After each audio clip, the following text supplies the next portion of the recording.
আসসালামু আলাইকুম। আজকে একটা রেসিপি নিয়ে আসছি, পটেটো স্টিক। খুব মজাদার, খুবই সুস্বাদু। বিকালের একটা নাস্তা, বাচ্চাদের টিফিনে অথবা বিকালের নাস্তা হিসাবে দিতে পারেন।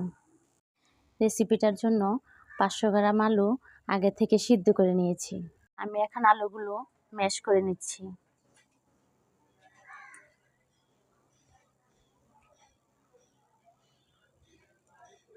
আলুটা ম্যাশ করা হয়ে গেছে। হাফ চামচেরও একটু কম মরিচের গুঁড়া।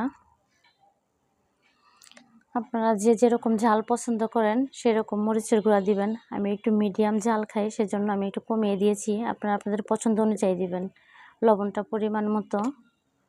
1 কাপ কর্নফ্লাওয়ার, হাফ টেবিল চামচ চাট মশলা,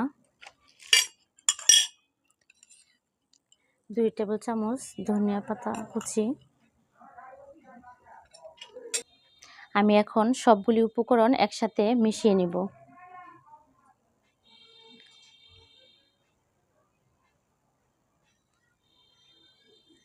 সবগুলি উপকরণ একসাথে মিশিয়ে এরকম দুটো গোলা করে নিয়েছি। এখন এটা রুটির মতো বেলে নিতে হবে।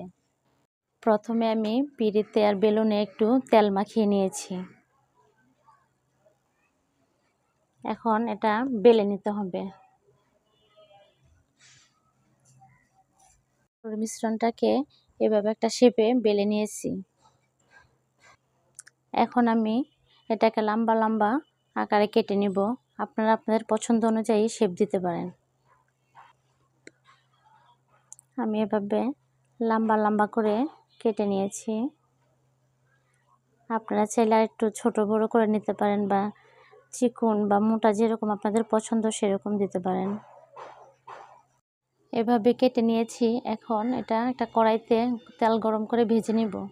তেলটা আমরা মিডিয়াম আঁচে গরম করে নিয়েছি। এখন স্টিকগুলো এক এক করে দিয়ে দিব। চুলার আঁচটা বাড়িয়ে ভাজতে যাবেন না, তাহলে পুড়ে যাবে। মিডিয়াম আঁচে রেখেই ভাজতে হবে।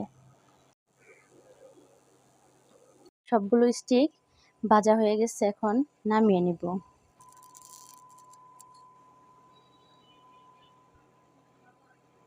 স্টিকগুলো এখন পরিবেশন করেছি। মাশাআল্লাহ, ছোট বড় সবাই অনেক পছন্দ করবে। অনেক সুস্বাদু একটা মজাদার রেসিপি। অবশ্যই ট্রাই করবেন। আর আমার চ্যানেলটি যদি ভালো লেগে থাকে সাবস্ক্রাইব করবেন, লাইক কমেন্ট শেয়ার করবেন। সবাই ভালো থাকবেন।